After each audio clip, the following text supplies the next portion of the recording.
नमस्कार, स्वदेश न्यूज की खास पेशकश में आप सभी का स्वागत है। मैं हूं आपके साथ भागीरथ साहू। रूस, यूक्रेन, आर्मेनिया और अजरबैजान के बाद अब इजराइल और हमास में एक बार फिर से जंग छिड़ गई है। इजराइल और हमास के बीच रॉकेटों की फायरिंग लगातार जारी है। एक दूसरे पर ताबड़तोड़ रॉकेट बरसाए जा रहे हैं। इजराइल हमास के ठिकानों पर हमले कर रहा है तो हमास लगातार इजराइल के रिहायशी इलाकों को निशाना बना रहा है। आपको बता दें कि इस युद्ध को शुरू हुए 24 घंटे से ज्यादा हो चुके हैं और अब भी इजराइल और हमास के एक दूसरे पर हमले जारी हैं। इजराइल की सेना का कहना है कि हालात अभी भी काबू में नहीं है और वो हमास के ठिकानों पर बमबारी कर रहे हैं। बड़ी खबर है कि इजराइल में मृतकों की संख्या अब 300 के पार पहुंच चुकी है। वहीं घायलों की गिनती 1600 तक पहुंच गई है। बता दें, फिलिस्तीन की बात करें तो यहां अब तक 232 लोगों की मौत हो चुकी है, जबकि 1700 लोग घायल हुए हैं। शनिवार से इजराइल और हमास के बीच जो जंग चल रही है उसने भीषण रूप ले लिया है। हमास के ऑपरेशन अल अक्सा फ्लड के जवाब में इजराइल का ऑपरेशन आयरन स्वॉर्ड जारी है। इजरायली सेना हमास के हमलों के बाद जबरदस्त पलटवार कर रही है। गाजा पट्टी में आतंकियों के ठिकानों को तबाह किया गया है। कई जगह बम बरसाए गए हैं। गाजा के बाद लेबनान में इजराइल ने हमला किया है। इजराइल ने हिजबुल्लाह के ठिकानों को ड्रोन से निशाना बनाया है। आपको बता दें कि फिलहाल गाजा पट्टी में हमास की सरकार है। कनाडा, यूरोपीय संघ, इजराइल, जापान और संयुक्त राज्य अमेरिका हमास को आतंकवादी संगठन का उन्होंने दर्जा दिया है। वहीं ब्राजील, चीन, मिस्र, ईरान, नॉर्वे, कतर, रूस, सीरिया और तुर्की द्वारा आतंकवादी संगठन नहीं माना जाता है। हमास के हमले के बाद इजराइल ने युद्ध की घोषणा कर दी है। इजराइल ने कहा है कि हम इस समय युद्ध में हैं। हिजबुल्लाह ने हमला करने वाले लोगों को बधाई दी। सबसे पहले इजराइल 2006 में हिजबुल्लाह के साथ युद्ध में उतरा था। तब 34 दिन का युद्ध चला था। 1200 से ज्यादा लोग लेबनान में मारे गए थे, जिनमें ज्यादातर आम नागरिक थे। और एक बार फिर से अब यहां पर हमास और इजराइल में जंग शुरू हो गई है। तो देखना होगा कि अब इस जंग का क्या अंजाम होगा। और इसी खबर पर, इसी खास मुद्दे पर चर्चा करने के लिए जो मेहमान हमारे साथ मौजूद है, मैं उनका आप लोगों से तारुफ कराया। तो हमारे साथ है कर्नल रिटायर्ड जे सोडी जी, रक्षा विशेषज्ञ, और विदेश मामलों के जानकार अनुपम तिवारी जी। आप दोनों मेहमानों को बहुत बहुत स्वागत है हमारे इस खास चर्चा में। सबसे पहले सोडी साहब, जिस तरह से हमास की तरफ से हमला किया गया और फिर इजराइल ने यहां पर कह दिया है कि अब हम किसी ऑपरेशन में नहीं है, अब हम युद्ध में हैं, और अब इस युद्ध का क्या अंजाम होगा, क्योंकि एक बार गाजा पट्टी को अपने कब्जे में ले चुका है इजराइल। क्या अब फिर से यही देखने को मिलेगा कि जब तक गाजा पट्टी को अपने कब्जे में नहीं ले लेता इजराइल, तब तक ये जंग जारी रहेगी? जय हिंद भागीरथ जी, ये मेरा सौभाग्य है कि मैं आपके न्यूज चैनल और विख्यात पोस्ट पैनलिस्ट के साथ हूँ। 14 मई 1948 को जब इजराइल ने अपनी आजादी की घोषणा की, अगले दिन उस पर 6 अरब देशों ने हमला कर दिया। उसके बाद 1973 तक इजराइल ने 3 बड़े युद्ध देखे, 1948 का, 1967 का, 1973 का। लेकिन 1973 के बाद से लेके 7 अक्टूबर इस साल तक रिलेटिवली वहां पे शांति रही। हालांकि झड़पें होती रही, लड़ाइयां होती रही, लेकिन इतने बड़े पैमाने पे नहीं लड़ाई हुई जिसे युद्ध का करार दिया जा सके। इसके 3 मुख्य कारण हैं जो 7 अक्टूबर को हुआ इजराइल और हमास के बीच में। सबसे पहला कारण है कि 15 जून को इसी साल चीन और फिलिस्तीनी का एक स्ट्रेटेजिक पार्टनरशिप समझौता साइन हुआ, जिसके तहत चीन ने फिलिस्तीन को पैसा देना शुरू किया। दूसरा, ईरान की बढ़ती सैनिक ताकत। 2 अक्टूबर इसी साल को अमेरिका की खुफिया एजेंसी CIA ने ऐलान किया कि ईरान 2 हफ्ते के अंदर परमाणु बम बना सकता है। और तीसरा, पिछले कुछ महीने से इजराइल के अंदर अपनी अंदरूनी बड़ी दिक्कतें चल रही थी, क्योंकि उसके प्रधानमंत्री बेंजामिन नेतन्याहू ने कुछ ऐसे पॉलिसियां निकाली जिसकी वजह से वो देश बट गया और वहां पे कई बड़े प्रदर्शन हुए। इन तीनों चीजों का बड़ा फायदा हमास ने उठाया और ने कल 7 अक्टूबर को जब हमला किया तो उस दिन इजराइल में छुट्टी थी, उनका फेस्टिवल की छुट्टी थी। लेकिन आने वाले समय में ये युद्ध है, ये और तीव्र होगा, क्योंकि हमास को ईरान और चीन का पूरा समर्थन है। मैं एक और मिनट लेना चाहूंगा भागीरथ जी, ये जो कल लड़ाई शुरू की हमास ने सुबह 6:30 बजे, ये बहुत ही एक मॉडर्न वॉरफेयर है, क्योंकि की 6:30 बजे लड़ाई शुरू की। पहले 20 मिनट के लिए इजराइल के जितने आधुनिक डिफेंस सिस्टम थे सारे जैम हो गए थे, और इन 20 मिनट के अंदर हमास इजराइल के अंदर 5000 रॉकेट दागे और उनके लोग वहां गए और उन्होंने कत्लेआम किया। और ये जो बड़ा इन्होंने इनका डिफेंस सिस्टम को क्रिपल किया, ये बहुत ही टेक्नोलॉजिकली एडवांस था, जिसकी पूरी मदद चीन और ईरान ने की है, वरना हमास के तो काबिलियत में ही नहीं था इतना बड़ा टेक्नोलॉजिकली लड़ाई लड़ना। बिल्कुल, वाकई जिस तरह से हमला हुआ, आप देखना होगा कि इस हमले का अंजाम क्या था। अनुपम जी, जिस तरह से अब हमले की शुरुआत हो गई है दोनों तरफ से, यहां पर इजराइल दावा कर रहा है कि जब ये जंग खत्म होगी तो हम जीत चुके होंगे, लेकिन अभी स्ट्रेटेजी देखिए, अभी इजराइल की इस वक्त स्ट्रेटेजी क्या होगी। और जिस तरह से सोडी साहब कह रहे हैं कि इसमें ईरान तो बिल्कुल खुलकर समर्थन करता है, इसमें कोई शक नहीं है, फिलिस्तीनी का और हमास का, लेकिन चीन कभी खुलकर समर्थन नहीं करता। वो अभी भी कहता है कि भैया शांति से बातचीत का आप मिल बैठ के हल निकालिए। तो फिर पीछे से उसको मदद करने से उसको क्या लाभ मिलने वाला है? क्योंकि यहां पर कभी कभी देखने को मिलता है कि वो इजराइल में भी एक दोस्ती रखना चाहता है, इस तरह की बात सामने आती है। तो एक तो इसकी स्ट्रेटेजी क्या है और इस जंग का अंजाम क्या होने वाला है? अविनाश जी, इस जंग का अंजाम हम पहले समझते हैं। इसका अंजाम वही होना है जो कि पहले होता रहा है। इजराइल के ऊपर अगर फलस्तीन की तरफ से या फिर हमास की तरफ से हमला होता है तो इजराइल कई गुना ज्यादा फोर्स के साथ अटैक करता है और फिर जंग रुक जाती है। ऐसा कई बार हमने कई दशकों में देखा है। इस बार भी ऐसा, इससे कुछ अलग नहीं होने वाला है। लेकिन इस बार अलग जो हो रहा है वो आपने सवाल में पूछ ही लिया है। ईरान की संसद में कल जश्न मनाया गया। इसलिए जश्न मनाया गया था क्योंकि हमास के आतंकवादियों ने इजराइल के ऊपर अटैक कर दिया। ईरान अपने आप को क्षेत्र की सबसे बड़ी शक्ति बनाना चाहता है क्योंकि सऊदी अरेबिया इस समय अमेरिका के साथ गलबैया डालने में जुड़ा हुआ है। ईरान को ऐसा लगता है ईरान को ऐसा लगता है कि मिडिल ईस्ट की जो ताकत है, जो सारे इस्लामिक कंट्रीज के साथ एक नेतृत्व करने की क्षमता है, वो ईरान के अंदर है और ईरान सऊदी अरब की जगह ले सकता है। लेकिन रही बात चीन की, तो हमको ये समझना होगा कि जब से रूस यूक्रेन वार शुरू हुआ है तब से एक एंटी नेटो संगठन की परिकल्पना दुनिया भर में आ चुकी है, जिसका नेतृत्व रूस को करना था। लेकिन रूस चूंकि चीन का अब छोटा पार्टनर बनता हुआ दिखाई दे रहा है, इसलिए चीन अब लीड ले रहा है। चीन की मुख्य प्रवृत्ति है नेटो का विरोध करना और चीन अपने साथ ज्यादा से ज्यादा देशों को शामिल करना चाहता है। ईरान खुल करके उस ब्लॉक का हिस्सा बन चुका है। तो ये जो नेक्सस बना है यूक्रेन युद्ध के बाद से, चीन, रूस और ईरान का, इसमें अगर आप कुछ छोटे देशों को और जोड़ दें जो कि मिडिल ईस्ट पे हैं, जैसे लेबनान है, सीरिया है, या इवन सऊदी अरब के अंदर जो प्रेजेंट सऊदी रिजीम है उसका जो विरोध करने वाले लोग हैं, उनका भी अंदर खाने समर्थन इस ब्लॉक को मिल रहा है। तो इन सारे गणित के बाद, इस सारे समीकरण के बाद ये समझ में आता है कि ये जो लड़ाई इजराइल में लड़ी जा रही है, दरअसल ये लड़ाई उससे कहीं ज्यादा दूर बैठे हैंडलर्स के बीच द्वारा लड़ी जा रही है। अमेरिका भी इस गेम को समझता है और इसी वजह से वो भी बहुत फूंक फूंक करके कदम रख रहा है। रही बात अंत की, तो इसका अंत तो कभी अगर आप समझें तो फिलहाल ये शांत करा दिया जाएगा, जबरदस्त हमला किया जाएगा इजराइल की तरफ से, जैसा आपने बताया अपने रिपोर्ट में भी कि सिर्फ गाजा पट्टी ही नहीं, लेबनान के ऊपर, हिजबुल्लाह के ऊपर भी अब इजराइल अटैक कर रहा है। इजराइल करेगा, क्योंकि अगर इजराइल ऐसा नहीं करेगा तो अपनी जनता को क्या जवाब देगा। उसका इतना बड़ा जो एक ऑरा है कि इजराइल के पास आप बहुत बड़ी टेक्नोलॉजी है, बड़े अच्छे अच्छे एयर डिफेंस सिस्टम से, खतरनाक एयरक्राफ्ट है, मिसाइल्स हैं, उसको एक आतंकवादी संगठन पेनेट्रेट कर दे रहा है। तो इजराइल की इससे छवि भी खराब होती है। तो इजराइल जबरदस्त रिटेलिएट करेगा और युद्ध को, फिलहाल इस कॉन्फ्लिक्ट को जल्द से जल्द खत्म करने की कोशिश करेगा। लेकिन लॉन्ग रन में ये कॉन्फ्लिक्ट अभी चलता ही रहेगा, जैसे कि दशकों से चलता आया है।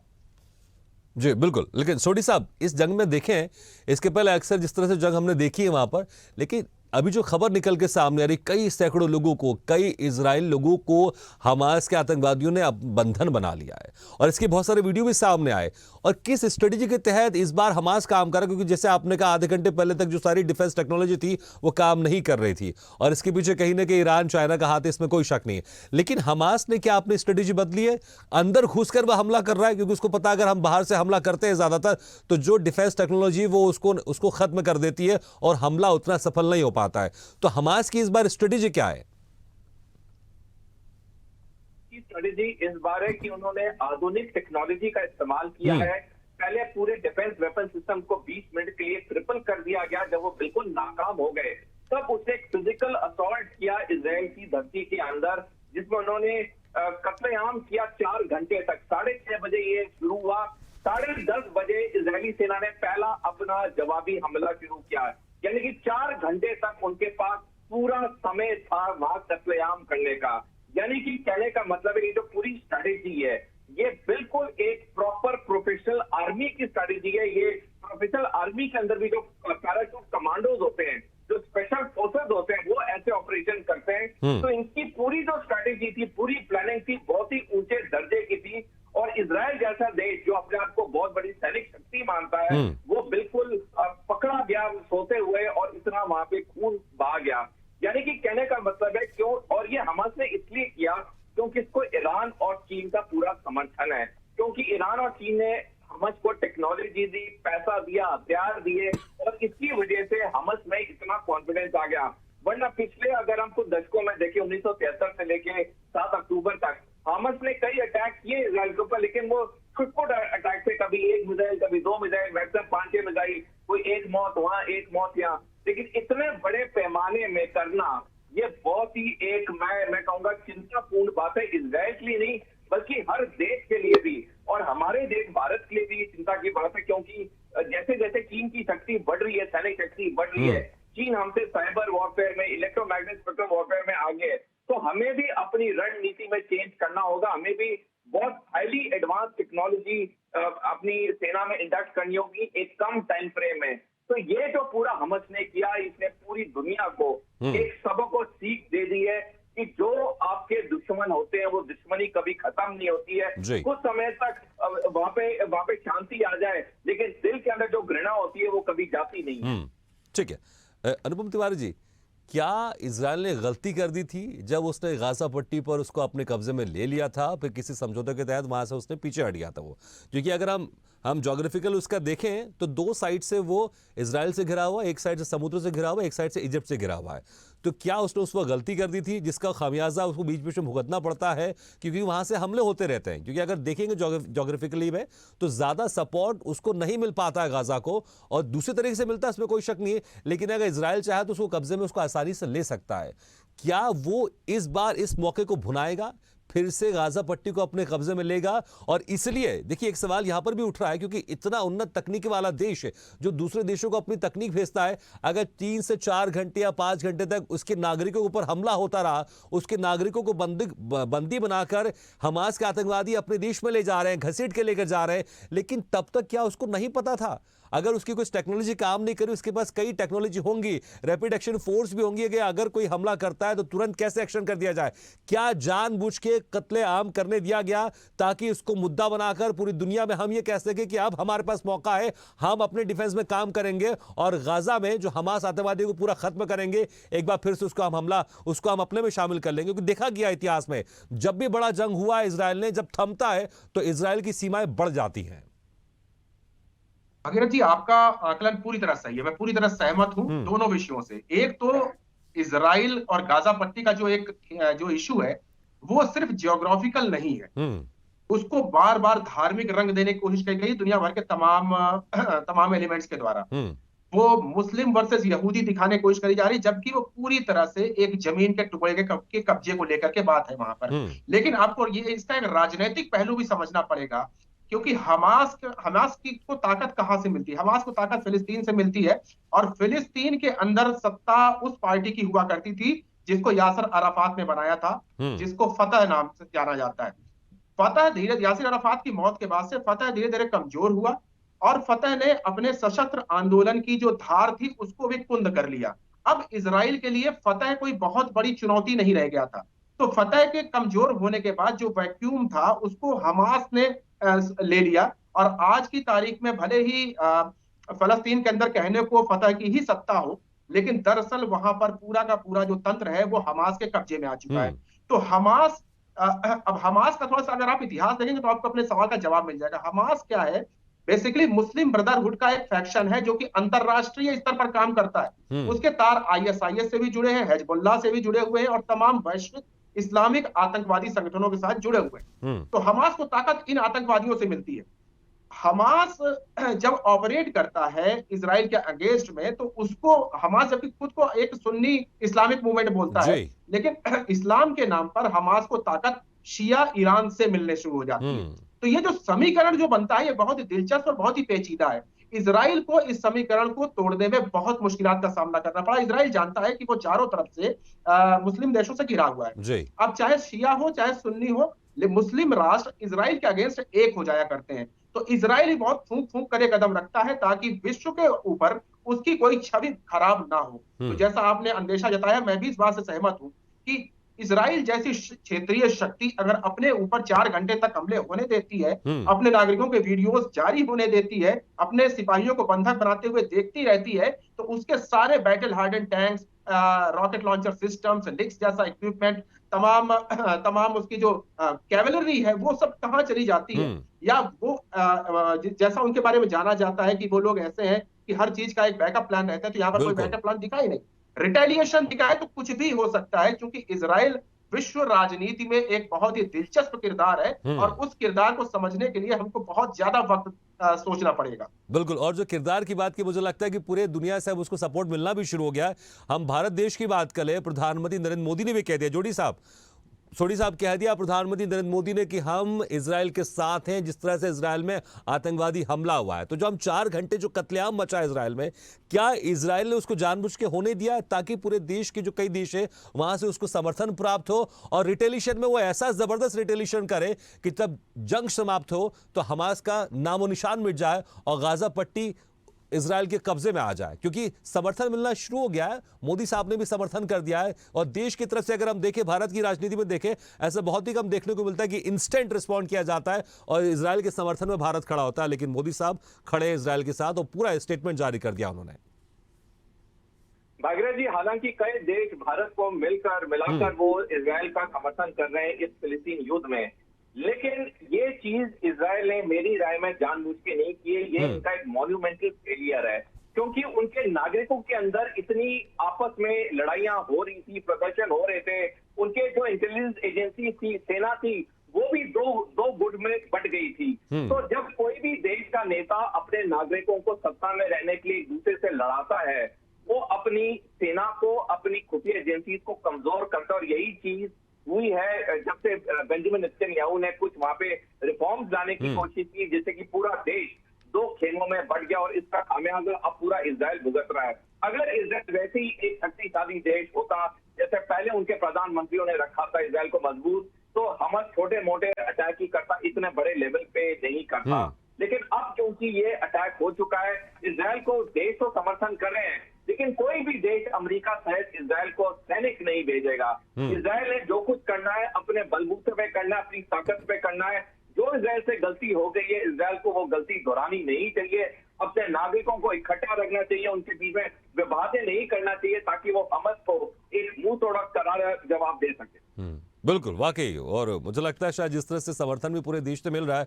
और लेकिन अनुपम तिवारी जी, आप कैसे देखते हैं पीएम मोदी ने जिस तरह से समर्थन कर दिया है इजराइल का और कहा है कि मुझे दुख हुआ है और हम इस घड़ी में पूरी तरह से इजराइल के साथ है जिस तरह से उनके ऊपर आतंकवादी हमला हुआ है, क्या ये हमास की तरफ से किया गया हमला, इसलिए पीएम मोदी की तरफ से ये स्टेटमेंट जारी किया गया? अगर फिलिस्तीन की बात करूं, अगर इजराइल के बीच अगर जंग होती तो शायद इस तरह के स्टेटमेंट जारी नहीं होता। निश्चित रूप से अगर आप देखें, भारत का हमेशा स्टैंड रहा है कि फिलिस्तीन के अंदर जो भी फिलिस्तीनी रह रहे हैं, भारत को उनका समर्थन प्राप्त है और भारत कभी भी मानवाधिकारों के खिलाफ नहीं जाता है। भारत ने यह भी स्पष्ट किया है। भारत हमेशा से फिलिस्तीन के अंदर जो भी एक इजरायली उत्पीड़न इतिहास में देखने को मिला था, उस उत्पीड़न के लिए इजराइल को कटघरे में खड़ा करना चाहता है। लेकिन बदलती परिस्थितियों में जब वो फिलिस्तीन का मूवमेंट खुद कमजोर हो गया, जैसे मैं बताया, जो यासर अराफात का मूवमेंट फतह था, वो इतना कमजोर हो गया है कि एक आतंकवादी संगठन उसको अपने ऊपर उसको पूरी तरह से कब्जे में ले लेता है। तो फिलिस्तीन को अब सपोर्ट करने का भारत का कोई मतलब नहीं बनता है। भारत मानसिक रूप से, मौलिक रूप से अच्छा, इसमें समय कम है, लेकिन इसमें थोड़ा सा मैं एक सवाल जोड़ना चाहूंगा, क्योंकि गाजा पट्टी में क्या हमास की सरकार है और वहां पर जो फिलिस्तीन की सरकार है उसका बस नहीं चलता है, तो क्या इसको फिलिस्तीन और हमास को हम अलग करके देख सकते हैं क्या? अभी बिल्कुल देखना चाहिए, मैं वही बता रहा हूँ भागीरथ जी। गाजा पट्टी और वेस्ट बैंक 2 मुख्य इलाके हैं फिलिस्तीन के। गाजा पट्टी के अंदर हमास कब्जा किए बैठा है, वेस्ट बैंक में फतह कब्जा किए बैठा है, तो फिलिस्तीन की स्थिति गड़बड़ ही इसी वजह से हुई है, क्योंकि अब यहाँ पर हमास वर्सेस फतह चल रहा है। फिलिस्तीन खुद को अपने आप को एक नहीं पा पा रहा है, और यही वजह है कि अंतरराष्ट्रीय छवि भी फिलिस्तीन की अब कमजोर हो रही है। बिल्कुल ठीक है, लेकिन मुझे लगता है अब जिस तरह से जंग की शुरुआत हुई, इसका अंजाम क्या होगा देखने वाली बात होगी। बहुत बहुत शुक्रिया आप दोनों मेहमानों का, जय सोडी साहब कर्नल और अनुपम तिवारी जी, बहुत बहुत शुक्रिया हमारे इस खास चर्चा में आप दोनों का शामिल होने के लिए, बहुत बहुत शुक्रिया। देखिए जिस तरह से अब हमास ने हमला किया, उसके बाद इजराइल के प्रधानमंत्री ने कहा है कि अब हम किसी ऑपरेशन में नहीं है, अब हमने जंग का ऐलान कर दिया। देखना होगा इस जंग का क्या अंजाम होता है, लेकिन पहले अगर इतिहास में हम देखें जितने भी जंग हुए हैं और जब जंग खत्म हुई है तो हमेशा हर जंग में इजराइल जीता है और उसकी सरहदें और बढ़ती गई हैं। गाजा पट्टी के ऊपर पहले भी कब्जा कर चुका है इजराइल, लेकिन उसने किसी समझौते के तहत वहां से सेना वापस बुला ली थी। लेकिन क्या अब इस जंग खत्म होने के बाद गाजा पट्टी इजराइल के कब्जे में होगी या फिर इसका कुछ और परिणाम निकल कर आएगा, क्योंकि इस बार हमास भी पूरे ताकत के साथ, पूरे टेक्नोलॉजी के साथ इजराइल से भिड़ा हुआ है। इसी के साथ हमारे इस खास पेशकश में फिलहाल इतने, लेकिन खबरों का सिलसिला लगातार जारी। आप देखते रहिए सुनीश न्यूज। सबसे पहले देश।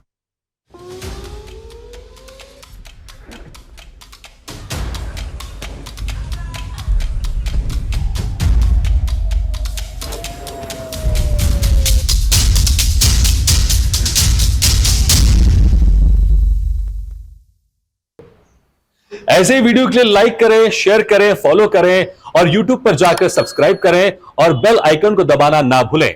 और ताजा तरीन अपडेट के लिए swedishlive.com पर जरूर जाएं।